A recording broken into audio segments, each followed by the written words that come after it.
Ladies and gentlemen, I got on the show today a very old friend, somebody who I'm sure that you know of through one way or another, Mr. Dale Harrison. I met Dale years ago through the Headstones as the drummer, but he is the all-around consummate Canadian musician. He's worked with everybody, and he's kept working through times when touring was short, and you've made an entire industry for yourself. Dale, it's been a long time since we chatted, buddy. What's going on? Not much. After that intro, I had to just go, no, nothing. Exactly.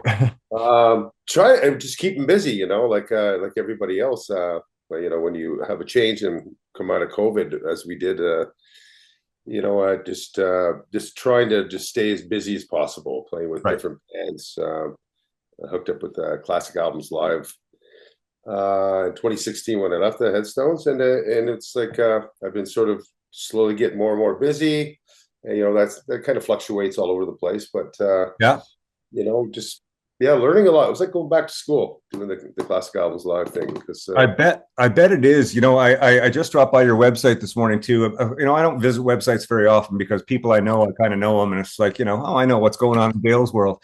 And then today I went by your website just for shits and giggles to see what might be new. And man, your website, what a crazy set of accomplishments. Like looking at your EPK and stuff, the work, the working with Alana Miles and the Kings and Phil X, Teenage Head, the Headstones, as well as being a drum teacher, a session drummer. You do commercial stuff, you do film work, you do TV, you do some acting.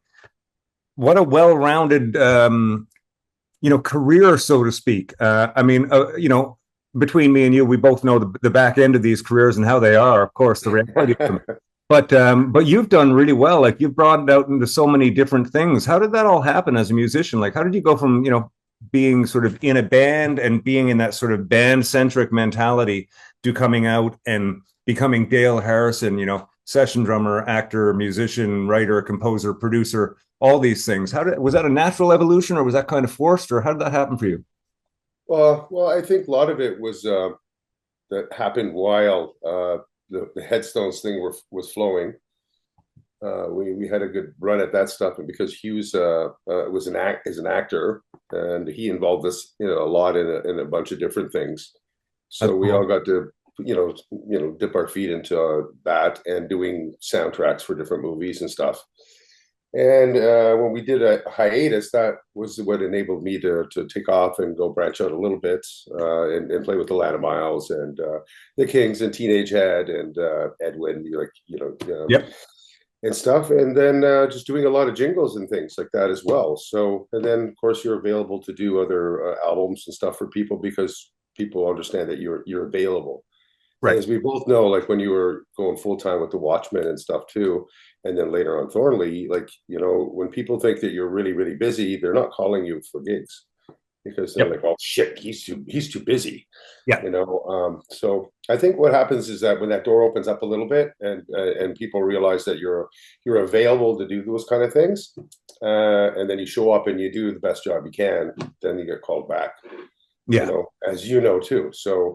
Um, so I don't know. I just I started getting more into the production thing, much like yourself. You were doing this before COVID and stuff, but I Mhm. wasn't really doing that as much. I just started a little bit because I got a Pro Tools rig and some outboard gear and stuff, and I have a studio in my basement and started helping some younger bands write songs and stuff and put them together and record them. And that turned into sometimes the drummer, if something happened, like sometimes there's a relationship in the band, Yep. and he quit. Okay, I'll finish the album. You know what I mean? So I'll do that with you too. And then it's like then you sort of get involved with things like that, and then it takes you into another little path. Just keep Mhm. going that way. And I'm going to have to bring this up that when 2020 hit and all that stuff it happened, and you called me up and said, I'm doing this album, and it's and it was mostly covers, or was it all It was all covers? covers. Yeah. It's all Yeah. covers, 13 right? covers. So I was super happy that you called, and then I'm like, yeah, I got a purpose now because I was sitting there going, what are we going to do? We're going to sit on our hands and do nothing, So that was a really good chance for me to get back in my little studio and Mhm. start trying to record some drums and send them off again. And so it got me into that process, and I think I've gotten a lot better at it since 2020. I mean, it Yeah. was 5 years later, but here we go. So I don't know, evolution. I haven't been doing many TV gigs or stuff Mhm. like that too lately. And I mean, we know that even the commercial world, as far as hiring a drummer for it, it's like there's a package called Easy Drummer. Yep. 30 seconds of that. That's all they I know. care about. Sounds great. Samples. So who wants to pay me to do that when they can just program something easy in the background? So we just got to move with the times, right? Yeah. Yeah.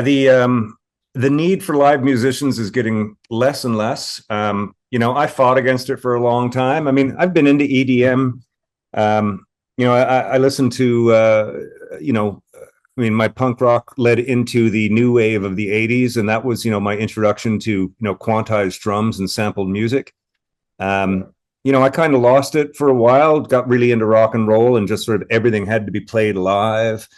And then, with Thornley, we did a little bit of, backing tracks, 10 extra guitars and 10 extra stacks of vocals, sort of so everything was perfect live. I hated that element of it. I hated sort of trying to be live, but having extra stuff added in. Mm-hmm. I kind of like it when it's, sort of more obvious. That kind of felt weird to me. Yeah. But yeah, I mean, the reality is, like you say, Easy Drummer, BFD, any of those things. I mean, every studio has an MPC in it now, and it's, they've got, what drummer do you want to sound like? I got his samples here. There's his kick, there's Right. his snare. Let's make a beat, and it's done immediately. You're right. It's Right. Oh, I want to shuffle it a little bit more. Okay, I have the shuffle thing. Okay, there it is. Now it sounds like Jumper Carl. Okay, now exactly. we're Bonham over here. Like, how can you compete with that? Plus, the samples are perfect, so there's no dicing around with EQing and crap. And what's the out of phase with the overheads and stuff. And Yep. It's all that stuff that, like you say, mic placement. You want to record some overheads. They record those professionally, and they've got those mics placed within a fraction of a millimeter so that everything isn't sort of crossing out the others and nulling out sound. It's amazing what they're doing. It's now fun. we have AI, Ken. I know. And it's like, well, I was doing a thing down. I was playing down in the U.S. with Clifton Broadbridge. I don't know if you know him, but he's part of the classic albums part. And he downloaded this app on his phone, and he's just like been saying. So we sat in the hotel room after having a drink, and he's like, "Okay, feed me something." And it's like, "Okay, you just said, okay." My gal went down to the lake, and somebody said, "Okay." I went to the bar. You just started filling in the blanks, and Yep. he's typing it all in. And he goes, "Okay." A minute, I think about a minute later, it created two songs in Yeah. the genre. One was country and one was like sort of folk or whatever. And they were stupid good. Yep. And it's like, what? They're like basically ready to just put on to anything else within a minute. I mean, It's that freaked me out a little bit. But is this something we got to embrace right now? It's happening. I think it's going to change songwriting. I mean, young songwriters are going to use these tools the same way that we used, rhyming dictionaries. It's a tool. For me, I I do the blood from a stone process. I'll sit with a guitar and noodle and noodle and noodle until I hear something, and then I'll follow it down a rabbit hole and see where it takes me.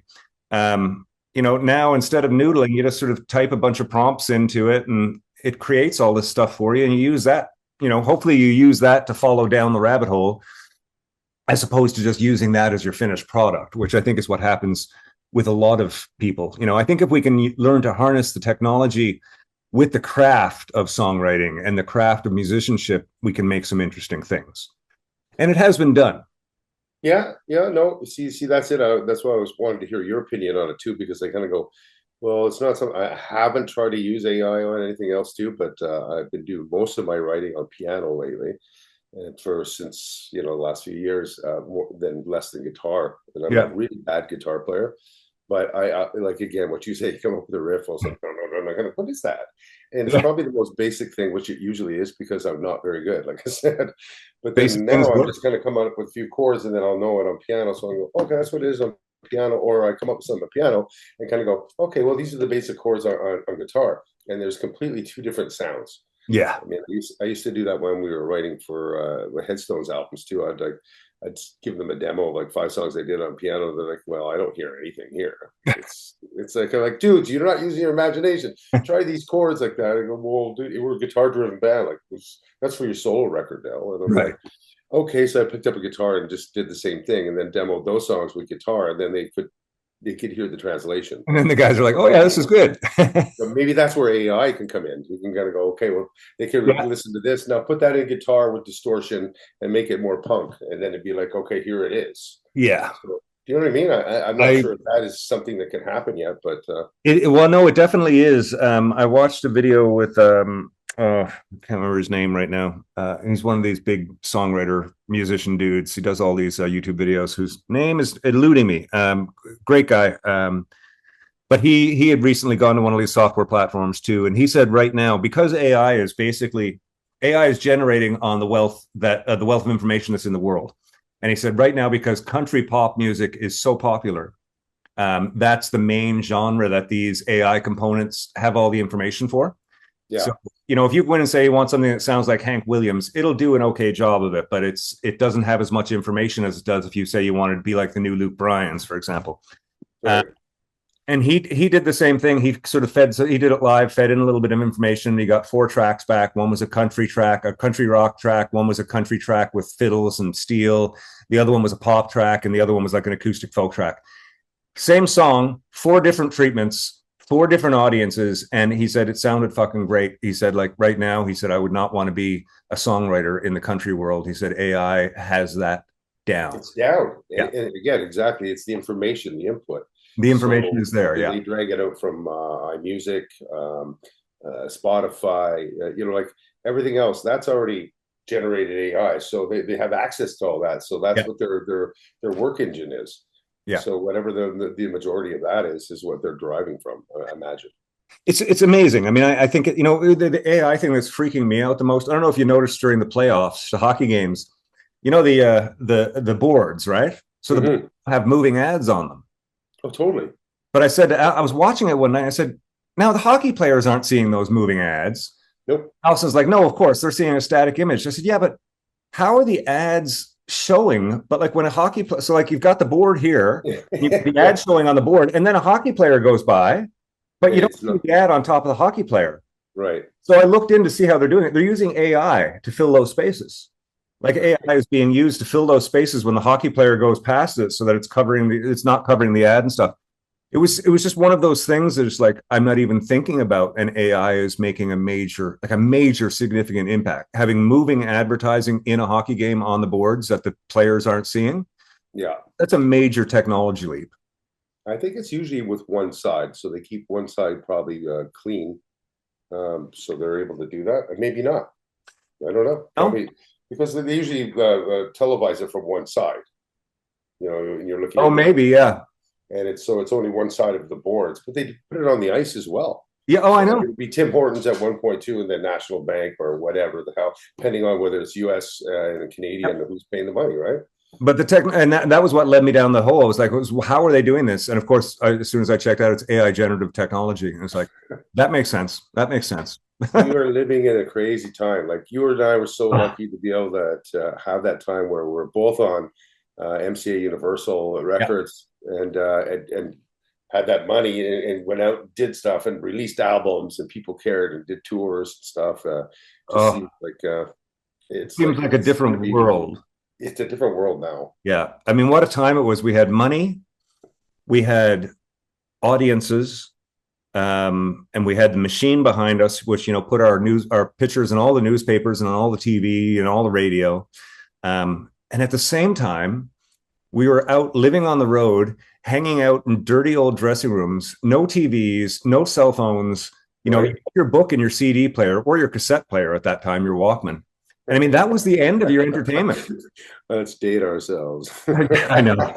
But those 7-hour drives across the country, which happened every day. Yeah. I mean, how the hell did we kill that amount of time with nothing to do aside from staring out the window?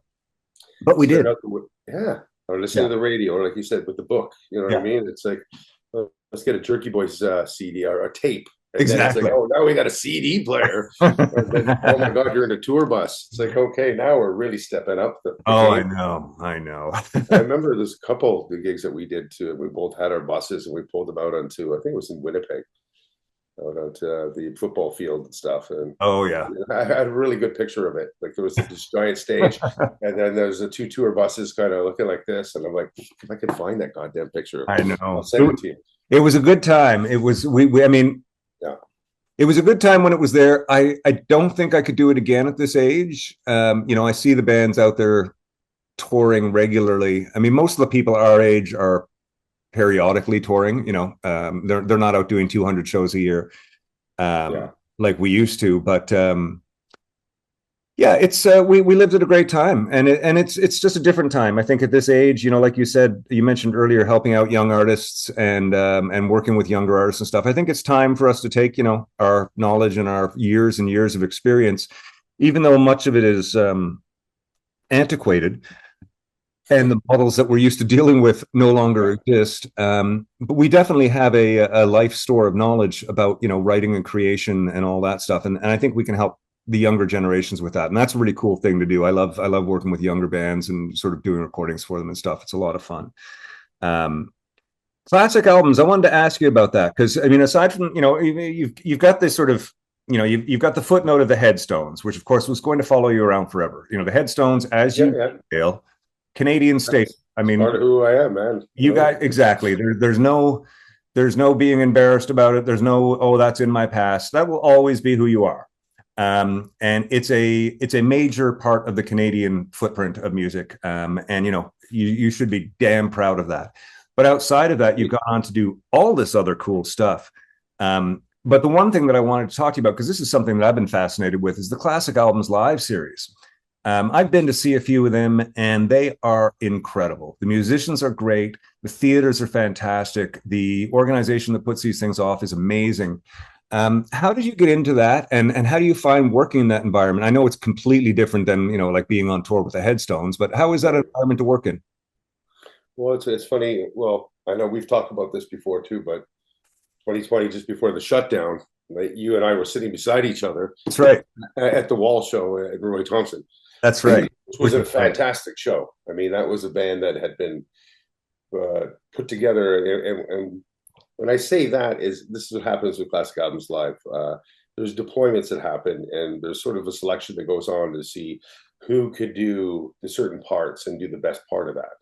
And so say there's a big run coming up, like say The Wall or something, and they're like, okay, we have 16 shows coming up in the next 3 months. 16 shows, that's not a tremendous amount, but it's enough. So there's a rehearsal scheduled, and maybe two. And then the band starts going out and playing. And they have to get the shit together really quickly. And you can recharge, you can do whatever you want to do.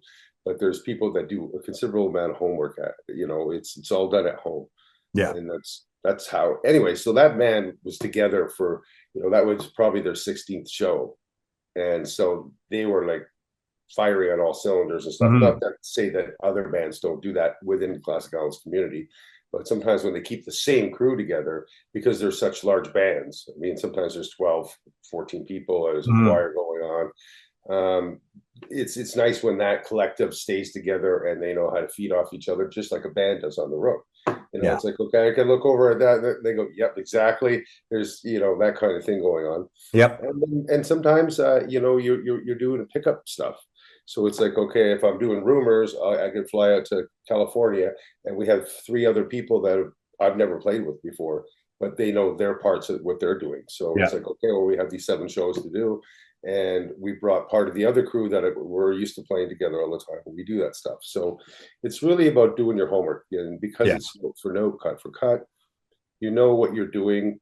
A lot of times, it's always even the fades that, you know, that happen on albums. You know, that's not my favorite thing to do a lot of times. Like if there's a lot of fades on albums, you're like, well, live fades can just kind of go, oh. Then, you know, audience gets it. So they start clapping ahead of time. So you can sort of move on and get through the album part, which they call the recital part. Yeah. So there's always the album and then sort of a greatest hits thing. So there you go, Ken. It's like one of those. It's like, okay, well, there's 10 songs on the album or 11, and we're doing another 11 in the second set. So there's 22 songs. Here they are. Chart them out. Practice at home. Know the tempos, and maybe we're going to get a rehearsal in because most of you, Right. and then just go and do it. So everybody is a professional player in there, and That's great. so when we show up, there's loaders to help in. They're beautiful theaters. Yeah. There's always load-in snacks and things like that too. So you actually have to get a coffee, and you can have a little sandwich and stuff like this too, which doesn't happen in bar gigs. Yep. And then it's a good sound check, and Yeah. you have a lot of time for sound check. Then you have a time to go for dinner. They either provide catering, or you got a good buyout or something, and then you're on at 7:30, 8 o'clock, Right. and there you go. Set one.